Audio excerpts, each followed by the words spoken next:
it's time now to review newspaper headlines from across the country. And of course, we're going to start with the newspaper of record this day on Saturday. Absolutely, Adesua. Let's take it from top to bottom because the story on the window speaks to the old question of insecurity that we've spent a good chunk of time since morning discussing. And this is the vice president talking here. And the headline says, Shetima, Tinubu working to secure safe return of abducted school children, others. That's the vice president there. The story under it, NCDC, Nigeria 59% ready for Ebola, but can contain outbreak. I'm trying to understand this headline. NCDC, Nigeria 59% ready for Ebola, but can contain outbreak. Is it very clear to you? Nigeria is basically ready. Nigeria is 69%. Could you please say that again? Okay. So it says. Sorry, one second. Well, so the NCDC, the head of the NCDC, Dr. Jide Idris, there has said that while Nigeria is not fully prepared for a potential Ebola outbreak, the country has the capacity to contain the disease if it enters its borders. So I think what he's saying that we cannot be 100% prepared. It's not possible. Even America cannot claim that. But let me be frank with you. If Ebola comes into Nigeria, we will stop it with the current knowledge and systems we have now. So our latest level of ready? Assessment puts us at about 59%, but that's quite variable. You can't be at 100%. I think what he's trying to express there is that there is some readiness to contain the disease, but you cannot promise 100% that the disease will not go into the society if it does enter the country. I think it's very interesting because I've been having conversations with some of our colleagues over in Uganda and Kenya. Yeah, but Uganda and Kenya primarily because, you know, the U.S. wanting to put an Ebola clinic there in Kenya, but also the Ugandans speaking about their readiness to handle Ebola because they have had more than one experience with Ebola and their readiness to be able to curtail viral diseases because they have been able to curtail the spread of HIV and other diseases there. So Nigeria has not had the exact same stress test because we've only had to deal with it one time. And then, of course, COVID. But even with COVID, we were not 100% prepared, but it seems that we fared better than expected. And I think that's the hope there. I guess they are still working towards their preparedness and their systemic Correct. You know, I think what Dr. Idris said is quite clear. Maybe the headline would have been a lot more clearer, simpler, you know, because when you have a kicker and then you are breaking the headline into two with that comma there, you know, it doesn't make for easier reading, but that's fine. The point is made. The story is on page 7 of today's this day on Saturday, and basically Dr. Jide Idris, who used to be the Commissioner for Health in Lagos State, is saying that we may not be 100% ready. We might be at 59%, but we will contain the outbreak if it ever, you know, comes here. We did it once, we'll do it again. But just to also emphasize that there is no case of Ebola here. And the whole of Africa is pretty much aware of what is happening and is limited to just a couple of countries on the continent. The other stories on the cover of today's paper, just below the masthead, FG orders deregulation of airtime credit market to end capital flight. That's one of the directions to ensure that capital flight is, you know, totally reduced in Nigeria. That story is on page 6. And then on the question of politics, 15 parties meet INEC deadline, field presidential candidates for 2027 poll. 15 out of 22 parties. Yes. You know, it simply means that not every party is interested in producing, you know, a presidential candidate. Which makes sense, you know. And well, I think we have some interesting players in that it is the same players we have had for a long time that we are having again, whether it is Omoyele Sowore in the AAC, I believe. Yes, I see. In the SDP, we have Adebayo. Yes. We have the former Vice President Atiku Abubakar in the ADC, in the APC, the current President Tinubu, Peter Obi in the NDC, and Labour Party is actually fielding a Mr. Chibueze Okereke, I believe. Yeah. So, same players. Different cloaks, different party names, same faces, same faces. Different parties. At least 5 or 6 of those who ran in 2023, will be running again in 2027. I guess the new player actually that we've discussed today, but not his presidential credit, is Seyi Makinde, the Oyo State Governor under the APM. Who's running to be president? Yes. You see, he has 1 more year to go as governor. He should make good use of it. I saw him visit the former Minister of Power, Bayo Adelabu, whose sister was kidnapped together with 12-year-old twins. That was a good one from Seyi Makinde. But again, we know that beyond the optics, it takes a lot, to deal with the question of insecurity. Good camaraderie, gesture there, but of course, let them return. We do not know, who the abductors are, and apparently, given what happened, it is not your bandit kind of a kidnapping that happened with the sister of Bayo Adelabu. That looked like a well-curated, targeted kind of a thing, blocked. Another car blocked their own car, and then you pull them out of the car and you move them away. Let's hope, like our guest James was saying the other time, that those are the type of situations that may require quick technological interventions, at least to alert people that are close to you to come to your rescue.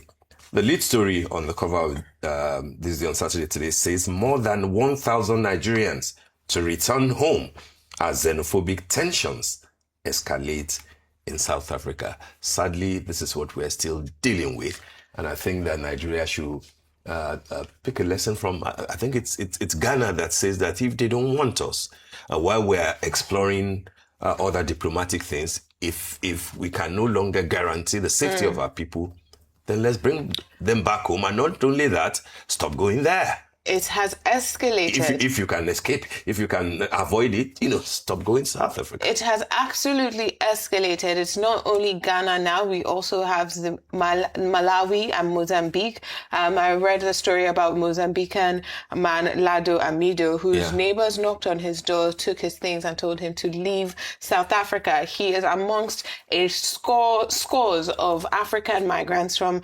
Malawi, Mozambique, Zimbabwe, Nigeria, Ghana, who are now fled to the mountains in South Africa, in certain areas. I believe his area is in Kleinwood, which is in the Western Cape region, but he was in the Kleinwood. There are now over 100 immigrants in a town hall trying to seek shelter and safety there, with the Malawians and the Mozambicans government saying that they are going to get their people out of South Africa.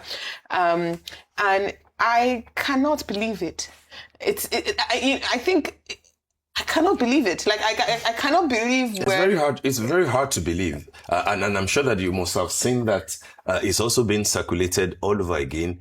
The speech of President Cyril Ramaphosa when he was campaigning to be president.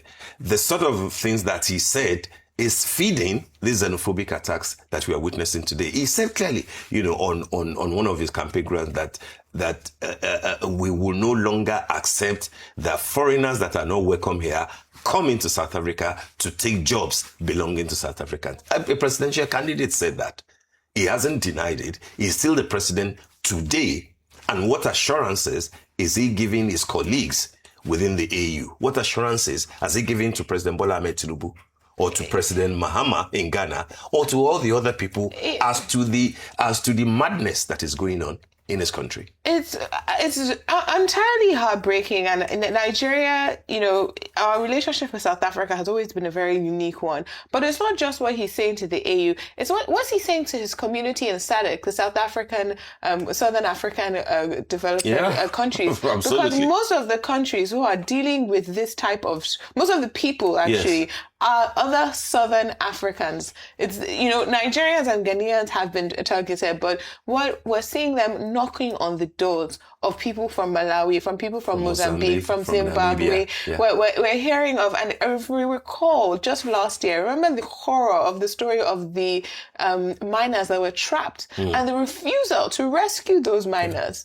And most of those miners were immigrants, most of them from Zimbabwe. And so we've seen a trend here, and it's beyond heartbreaking, I think. And I commend this day for making it its front page story. Absolutely. I hope the Nigerian authorities understand the severity of the situation as it is escalating in South Africa, because people are being killed and people are being told they will be killed.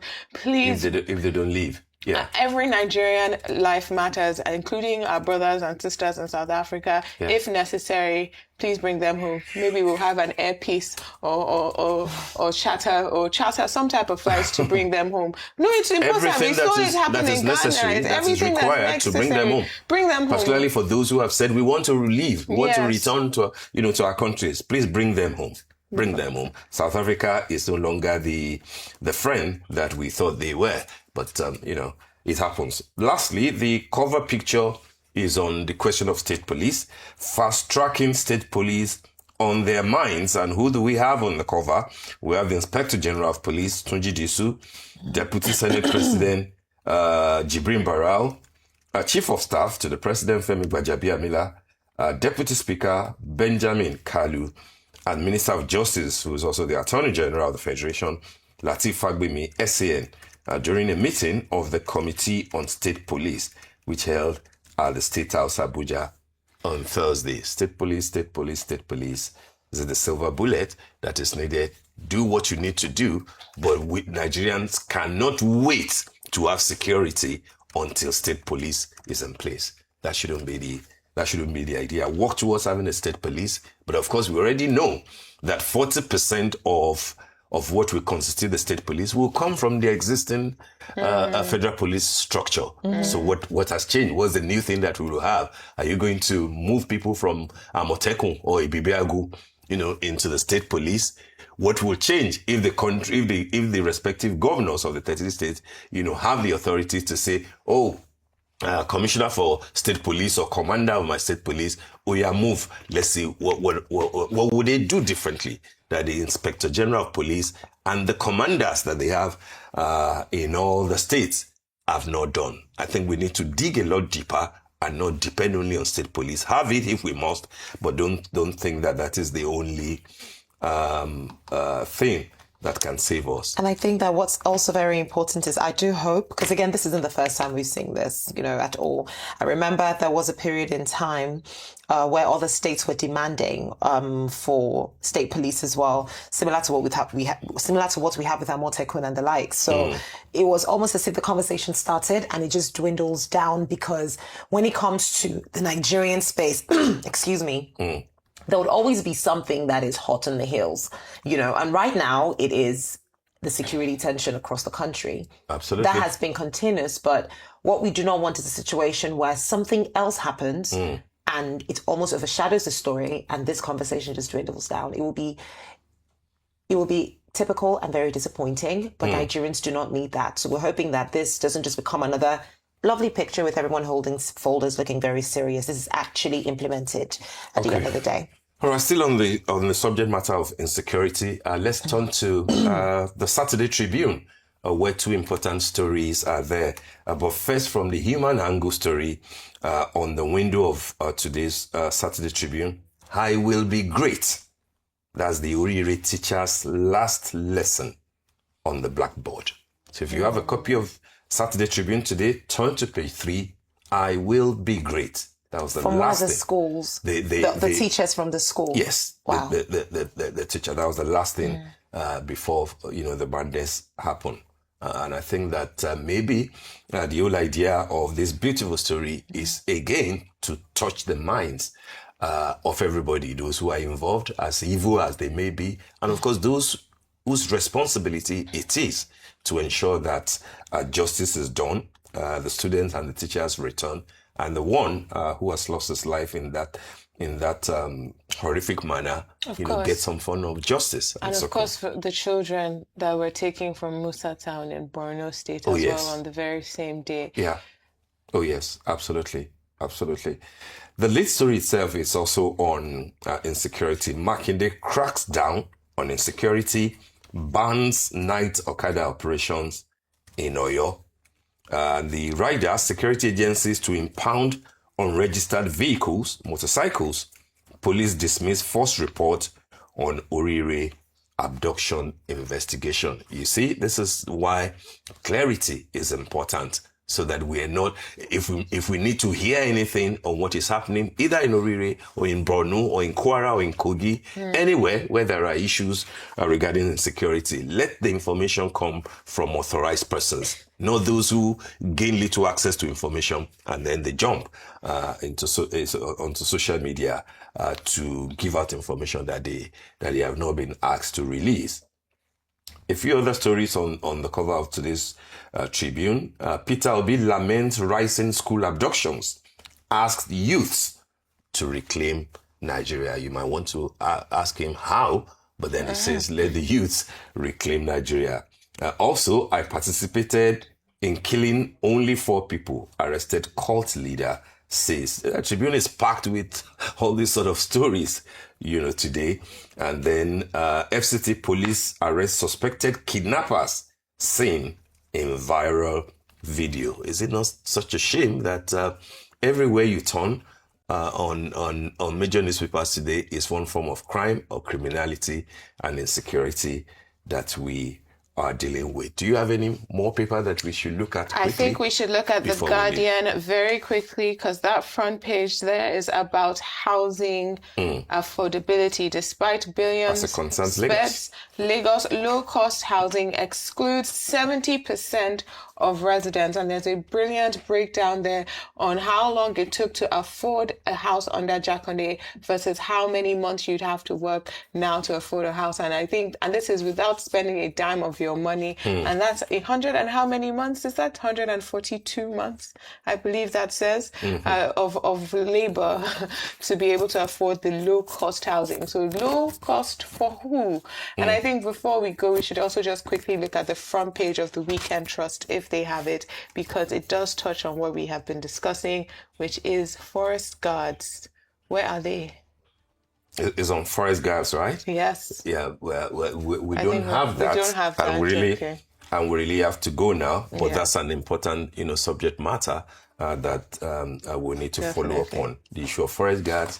What are the issues? What really can they do? How will they be deployed? And how can government be assisted in making sure that security improves across all levels? Across all. Thank you. All right, then that brings us to the end of the morning show today. Thank you for watching. And as I always say, stay safe. I'm Steve Ayorinde. Well, I'm Adesa Girosage. Many thanks from our team here in Lagos. Absolutely, and it's been a great show. I'm Kachi Ofia from our entire team here in Lagos, Nigeria. Enjoy the rest of your morning and, of course, the rest of your day.